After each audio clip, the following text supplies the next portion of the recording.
Rich. Vous me connaissez tous maintenant. Ça fait bientôt 2 mois et demi qu'on est là. Je n'ai pas encore l'accent québécois. Bientôt, ça va arriver.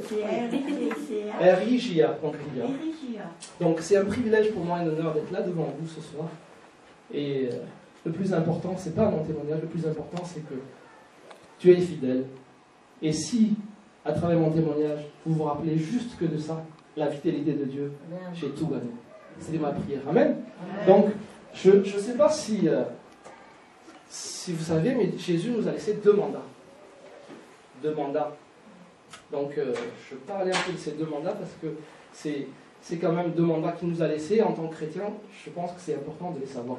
Donc, le premier mandat, c'est prêcher la bonne nouvelle. Donc ça, on va voir tout à l'heure les versets bibliques. Et le deuxième mandat, c'est faire de toutes les nations les disciples. Amen. Donc, on a 2 mandats. Donc, est-ce qu'on peut ouvrir juste Marc chapitre 16, verset 15. Donc Marc chapitre 16, verset 15. Juste pour résumer le contexte, donc dans Marc 16, c'est l'après-résurrection de Jésus. Donc il y avait Marie Magdala, Marie mère de Jacques et Salomé, qui voulaient embaumer le corps de Jésus. Donc je vais paraphraser un peu, parce que je ne vais pas lire tout le chapitre. Et donc les filles décident d'aller embaumer Jésus. Donc ils prennent ce qu'il faut. Arrivé au sépulcre, première problématique, qui c'est qui va envoler la pierre? Les filles sont regardées, donc j'imagine un petit peu. Des fois on a des idées, on ne pense pas derrière, surtout les femmes, pardon. Non, je plaisante. Non, c'était juste. Non, donc ça nous arrive à nous tous, des fois on est tellement concernés par ce qu'on veut faire, il y a quelques détails qu'on ne pense pas. Mais bon, là, surprise, tombeau grand ouvert. Donc, problématique. Donc presque ils ont oublié la question, qui c'est qui va. Donc là, elles entrent, c'est l'ange qui les accueille et c'est vide. Et là, frayeur, effroi, tout ce que vous voulez, la peur. Je suis même pas sûr que le message de l'ange, elles avaient capté, dans le sens où, avec l'étonnement. Mais imaginez un peu le contexte. Donc, l'ange leur a dit que Jésus est ressuscité, donc ils l'ont tenu. Dites à Pierre et aux disciples que Jésus va les voir et qu'il est ressuscité. Donc, elles ont quand même dit aux disciples, mais eux, à cause de la dureté de leur cœur et de leur incrédulité, ils n'ont pas cru. C'est compréhensible dans le sens où Jésus était mort, et donc il y a 3 filles qui disent, mais il est ressuscité. Mais ils étaient durs dans leur cœur. Ils n'ont pas écouté les filles. Jésus s'est apparu à nouveau à Marie de Magdala. Elle leur a dit, et aux 2 disciples, elle a dit, dites aux disciples, aux 11, que je suis ressuscité. Et encore une fois, ils n'ont pas cru. Et c'est au moment où Jésus leur a apparu, donc verset 15, qu'il dit ce mandat. Donc c'était juste pour se remettre au contexte. Vous avez tous Marc 16, chapitre 15. Avant de leur dire quand même le mandat, Jésus leur a reproché de leur dureté, de leur cœur, de leur incrédulité. Pourquoi ils n'ont pas cru? Puis il leur dit, donc Jésus, allez par tout le monde et prêchez la bonne nouvelle à toute la création. Donc ça, c'est le premier mandat. On va encore regarder un autre verset qui illustre ça. C'est dans Actes, chapitre 1, verset 8. Donc Actes, chapitre 1, verset 8.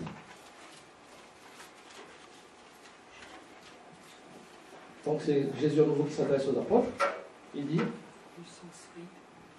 mais vous recevrez une puissance, le Saint-Esprit survenant sur vous, et vous serez mes témoins à Jérusalem, dans toute la Judée, dans la Samarie et jusqu'aux extrémités de la terre. Amen. Donc ça, c'est le premier mandat. Vous serez mes témoins. Donc je vais parler de mon témoignage ce soir. Et je voulais introduire par ce mandat que Jésus nous a donné parce que ça va être lié. Le deuxième mandat, juste pour information, on va quand même regarder ce qu'il dit la Bible sur le deuxième mandat. Donc, Matthieu, chapitre 28, verset 19.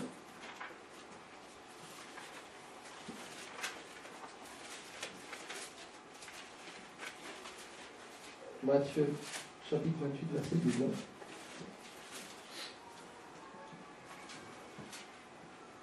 allez, faites de toutes les nations des disciples, les baptisant au nom du Père, du Fils et du Saint-Esprit.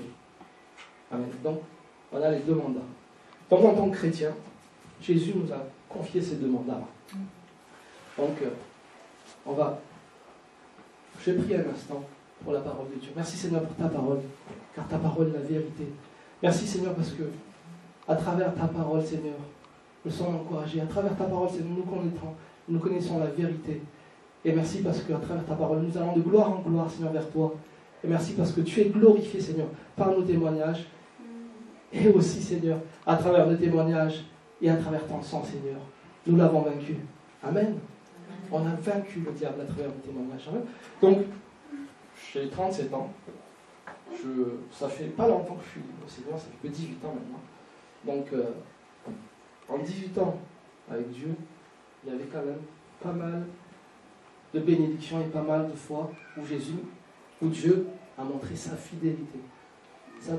Il honore vraiment notre foi. Donc, je vais essayer un petit peu de passer dans les cas de témoignages qui va vraiment marquer, parce qu'il y en a tellement en 18 ans de relation avec Dieu. Mais j'ai grandi, je suis né à Madagascar, donc je viens de Madagascar, et j'ai grandi à Madagascar j'ai fait jusqu'à mon baccalauréat, je ne sais pas à quel niveau ici. Donc, je l'ai eu assez dans la nuit, je n'étais pas très très doué, mais je n'avais pas eu d'échec scolaire. J'ai toujours été dans les 11-12 de moyenne, je passais, et j'ai eu mon bac un an. Bon, c'est pas ça la question. Après mon bac, j'ai dit à maman, parce que ma maman, elle disait, si tu n'as pas ton bac, tu ne peux pas sortir, tu ne peux rien faire, c'est ça. Donc, je vis dans un quartier, dans une cité, donc je ne sais pas si ça existe ici des cités où c'est un peu style un peu mini-gang entre quartiers. Donc dans une cité, il y a plein de choses qui se passent, et j'avais des amis dans cette cité-là, où je voyais de mes amis à moi, où leur foyer était pas bien, parce que il y a un papa qui est alcoolique, ou maman ou parents divorcés, et au fond de moi-même, quand je voyais mes amis-là, j'espère qu'un jour, quand je serai grand, j'aurai une famille, et c'est une famille, et j'arriverai à assumer le rôle de papa, et à assumer aussi le rôle de mari. Parce qu'il y en a qui étaient alcooliques tous les soirs, qui rampaient pour rentrer à la maison. Donc ça m'a vraiment marqué. Bon, ben bref, étant ado comme tout le monde, il y avait quand même un vide qui était au fond de moi, et on comblait partout. Et comme je vous disais que j'ai grandi dans une cité, à partir de 7 ans, j'ai dit à maman, je sors, ça y est, c'est la fête pour moi, je vais tout essayer. Donc, tout essayer. Donc, la vie nocturne, on peut dire, on sort presque à partir de mercredi, jeudi, vendredi, samedi, en boîte de nuit, et là, il y a la violence, on commence un petit peu à fumer un petit peu, on commence à boire un petit peu d'alcool, et petit à petit, mon engrenage, j'étais rentré dans la drogue. Enfin, c'est pas des drogues fortes, peut-être, je ne sais pas si ça dit ici, c'est du marijuana. Donc, petit à petit, quand on rentrait dedans, je me dis, mince, au fond de moi, je me dis, mais c'est contraire à ce que je voulais quand je voyais ces enfants, ces amis à moi, qui étaient dans le déclin total, parce que leur famille, ça n'allait pas du tout. Et moi, je suis complètement dedans, et impossible de temps en temps, quand j'ai une présence d'esprit, je vais arrêter, mais non. Allez, avec la bande, un peu de drogue, et la violence. Donc quand je vous ai dit que, juste un exemple, que c'était dans une cité, j'ai fait sauter une grenade dans la salle de classe. Donc c'est de la violence. Et ça, c'est pas pour glorifier, mais à un moment donné, je dis, mince, il faut qu'il y ait quelque chose qui se passe, parce que ça ne va pas aller loin.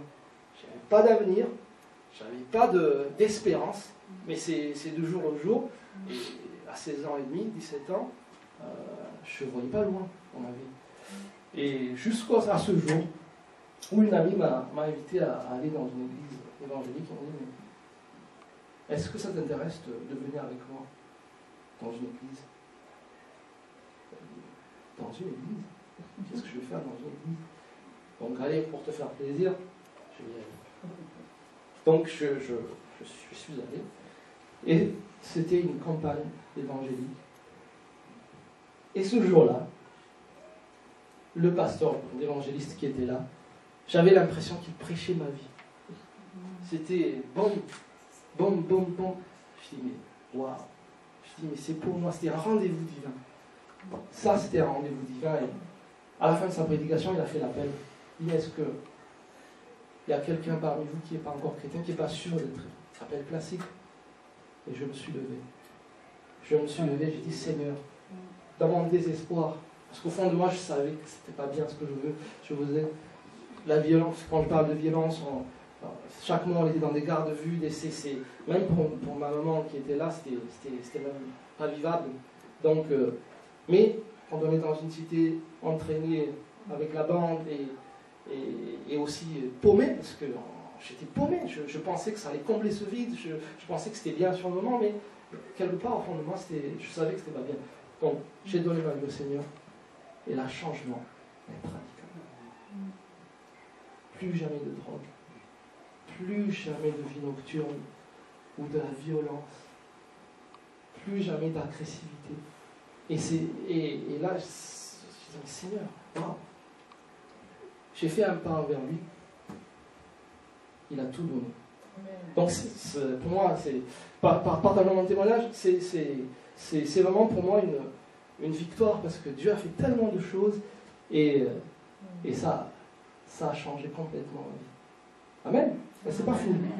Donc, le gars qui n'avait pas d'espoir ni de projection de sa vie à Madagascar, comme ça, du jour au lendemain, donc j'ai accepté le Seigneur. Tout au niveau comportemental, un changement radical. J'avais mon grand frère à La Réunion qui m'appelle, me dit, Rich, je t'ai inscrit dans une université à La Réunion. Pendant 2 ans, je te paye ton loyer, ta pension alimentaire, 2 ans, je te donne 2 ans. Waouh. Waouh. L'avenir, l'espérance. Chose que je n'ai pas pensé du tout. Donc de Madagascar, j'ai été béni et j'étais allé étudier à l'île de La Réunion, donc dans une petite ville de l'île de La Réunion. Mon frère me payait mes études et ma pension alimentaire et mon loyer par mois, parce que je ne vivais pas chez lui, il était à 100 km de là où j'étais. Donc c'était waouh, Seigneur, merci pour ta fidélité. Et là encore une fois, l'enchaînement des choses depuis ma conversion, ça s'est passé vraiment très très vite. Et gloire à Dieu parce que dans des moments où on semble il n'y a pas de chemin, dans des moments où on semble qu'il n'y a pas d'issue, selon ce qu'on voit, selon les contextes, selon les circonstances, Dieu a une solution et Dieu a déjà tout prévu. Et j'espère que ces paroles vous aidera aussi dans des moments comme ça, parce qu'il y a des fois, on se dit mince, de tous autour de nous, ça semble tout est noir. Mais non. Mais il y a un chemin. Il est la solution. Amen. Alors que j'étais à La Réunion, et ça suit, je continue. Donc vous voyagez un peu avec moi aujourd'hui. J'étais à La Réunion. Et là encore une fois, j'ai pas mal de témoignages là à La Réunion, mais il y avait vraiment un fait marquant. J'arrivais juste, donc La Réunion c'est à 1000 km de Madagascar, c'est l'océan Indien qui nous sépare, c'est juste 1 heure de vol, c'est pas très très loin, mais un petit malgache dans sa cité, arrivé dans une ville paumée qui ne connaît personne, c'était quand même... La seule chose que j'ai faite, la première chose pardon, que j'ai faite, c'est toujours tout de suite de trouver une église. Donc ça c'était l'après, mais je suis arrivé quand même dans cette petite ville. Mon frère, c'était clair, donc je te donne le budget, le loyer et ta pension alimentaire. Si tu gères mal, c'est ton problème. Tu as 2 années universitaires, donc c'est ok, là-dessus c'est ok. Après, c'est fini, on s'appelait même pas tous les jours, je sais que sur mon compte, l'argent arrive et tout ça. Donc, quand on est citoyen malgache, donc de nationalité malgache, qui va étudier en France, on a quand même quelques démarches administratives à faire auprès de la préfecture une fois sur place. Donc là, c'est vraiment très, très... comme il y a beaucoup de clandestinité entre Madagascar et La Réunion, ils sont très, très, vraiment très pointus et stricts là-dessus.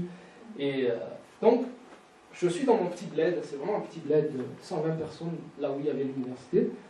Je connaissais personne, je venais juste d'arriver. Le soir, arrivant des cours, je reçois une lettre, une convocation auprès de la préfecture de Saint-Denis. Donc moi, j'étais à Saint-Pierre, et Saint-Denis, c'était à 120 km de là où il y a la préfecture, c'est à 120 km. Je reçois le papier dans ma boîte aux lettres.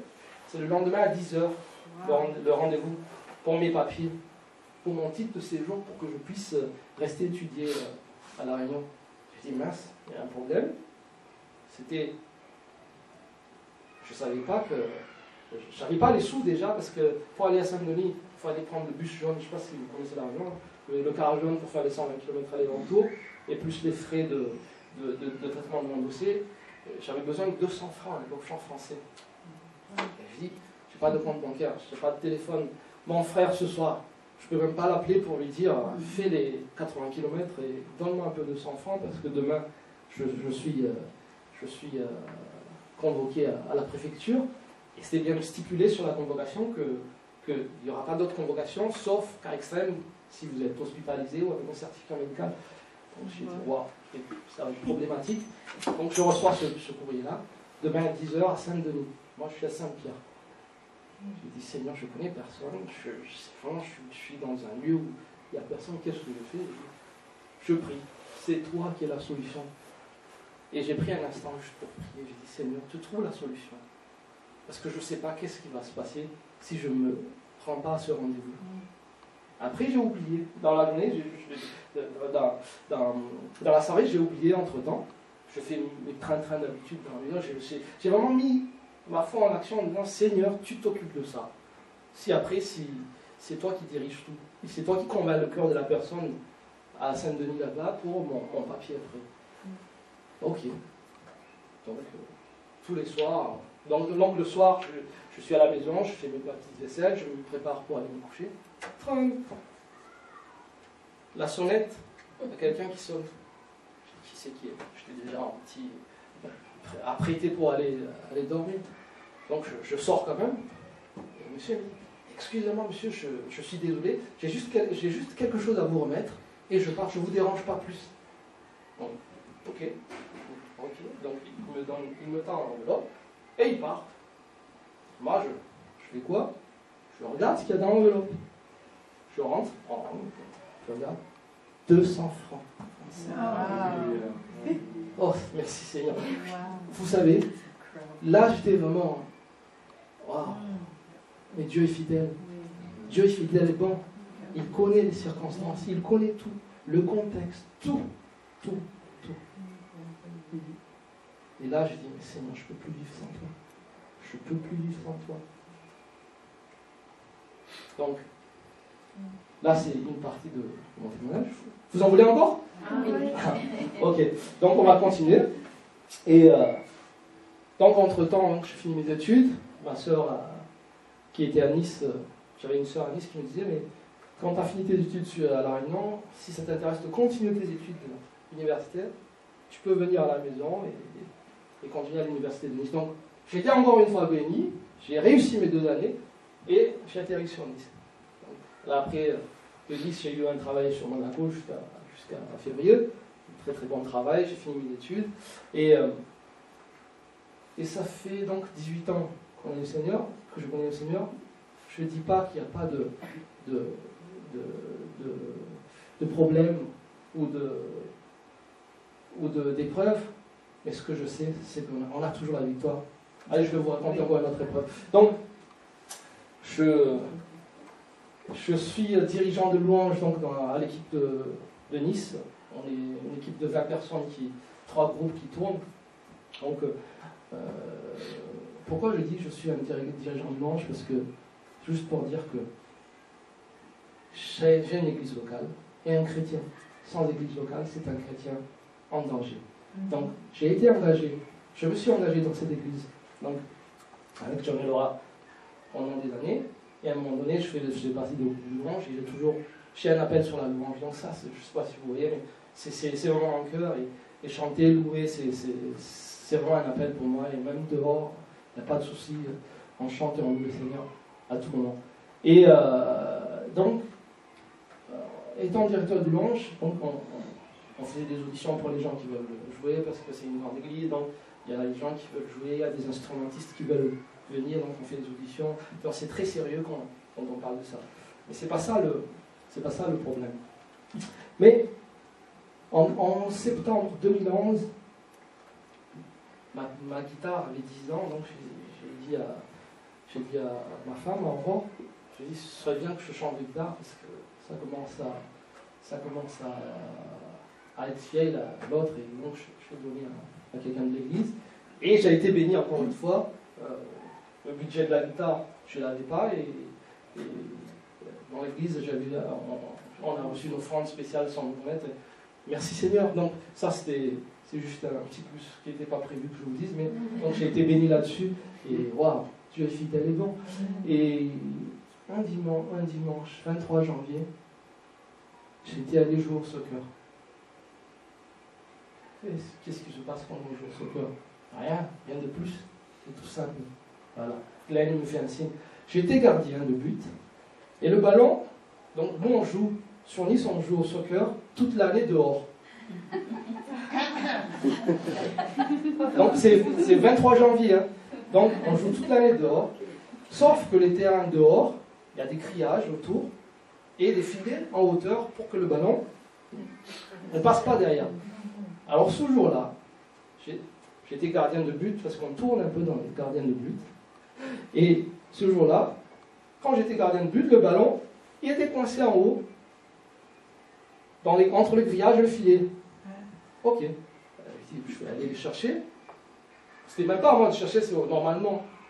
C'était au gars qui l'envoie, qui doit le chercher. Mais tout bon, chrétien, on est bon, tu vois. On rend service souvent. Des fois, quand on rend service, on se fait avoir. Non, c'est pas. Donc, je dis, pour faire vite, je vais aller le chercher. Il n'y a pas de souci, je suis à côté des cages, et juste derrière moi. Donc, je monte à ce niveau-là. Je monte à ce niveau-là, je prends le ballon, et mes pieds tombent. Le ballon, le ballon, j'ai réussi à le prendre. Mais mon pied, il ripe, et je tombe, et mon doigt est resté là-haut. Aïe, aïe. Cause de l'alliance.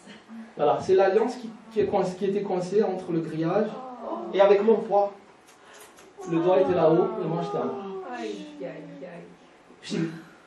Vous savez qu'est-ce que j'ai pensé? Il y a deux choses que j'ai pensé sur le moment. Parce que j'avais pas mal.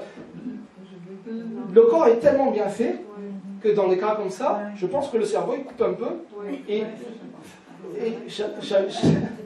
j'avais pas mal. Mais la seule chose que j'ai pensé, je vais d'abord tenir l'os, parce que j'avais que l'os. Hein.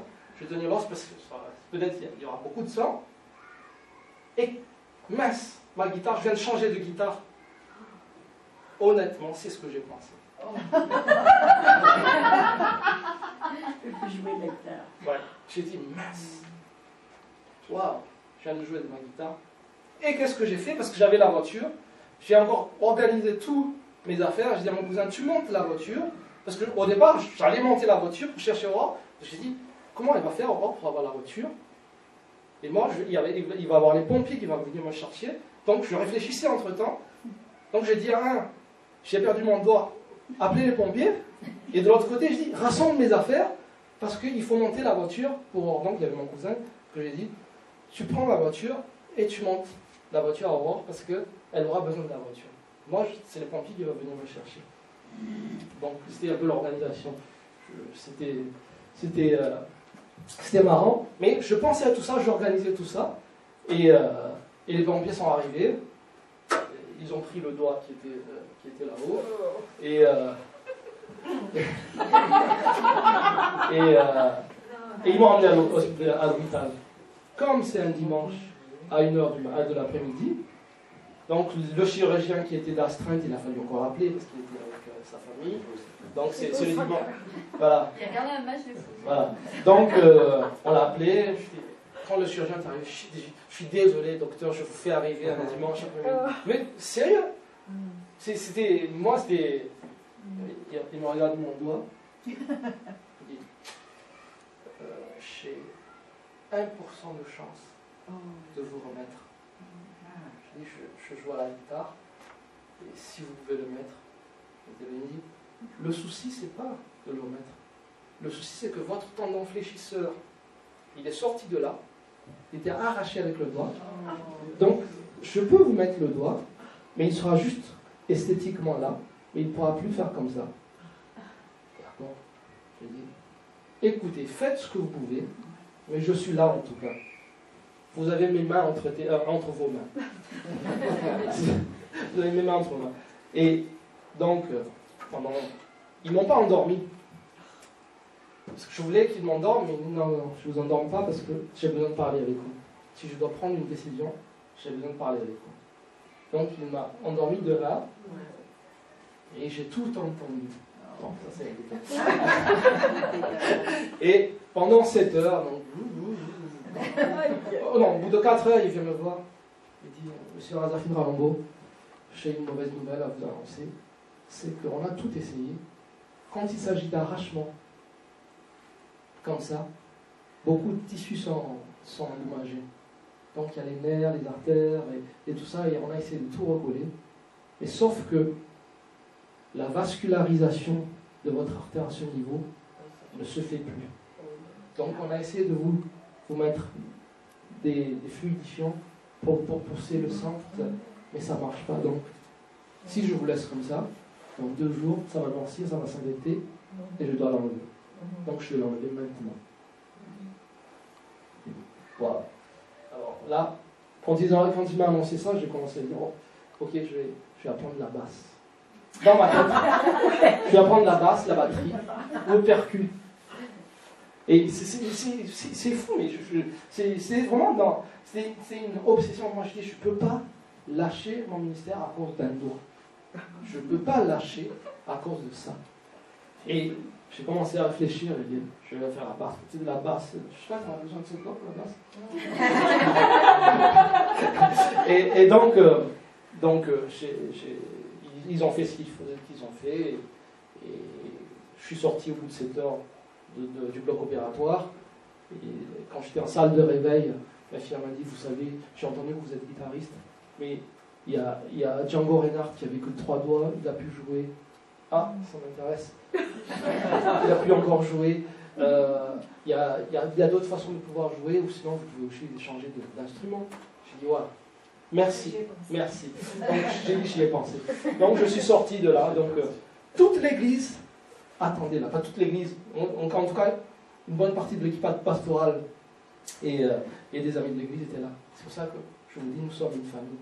Dans des temps comme ça, Aurore était toute seule, mais Aurore était entourée de l'église, des gens de l'église qui ont cru, qui l'ont encouragée par la parole de Dieu, qui ont prié avec elle, et qui ont prié, qui se sont accordés pour moi, qui était 7 heures sur le bloc. Et c'est ça que je voulais dire par rapport à ça. On est une famille. On est une famille. Et quand un membre ne va pas bien, il y a d'autres qui compensent. Et vous savez, j'ai pu rejouer de la guitare parce que ce doigt, il compense le manque de là. C'est impressionnant. Naturellement, automatiquement, le membre absent est compensé par les autres membres qui sont là. Bien évidemment, j'ai travaillé un petit peu. Parce que j'ai dû réapprendre à jouer sans ce doigt. Mais, c'est juste pour vous dire, quelle fidélité de Dieu. Il honore notre foi. Et il est toujours là. On vit des épreuves peut-être. Peut-être il n'y a pas d'issue, visuellement parlant. Mais Dieu a un plan. Et Dieu a toujours un chemin et une solution. Amen. Amen. Et c'est pas fini. Non, je vais peut-être m'arrêter là, mais en tout cas, mon témoignage, c'est pas le plus important. C'est ce que je dis au tout début.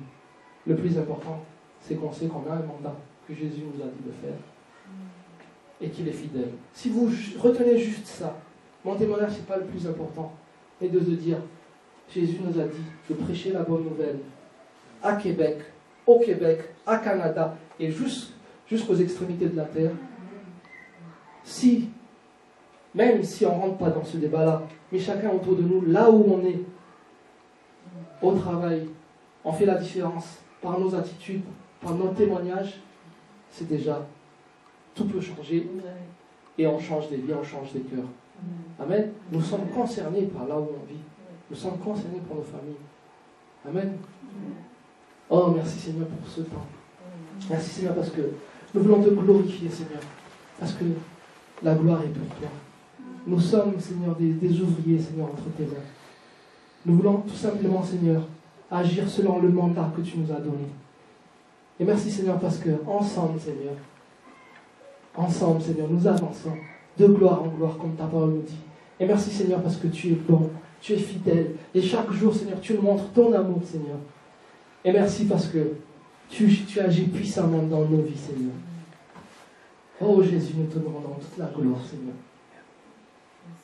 Et tout l'honneur, Seigneur. Au nom de Jésus. Amen. Amen.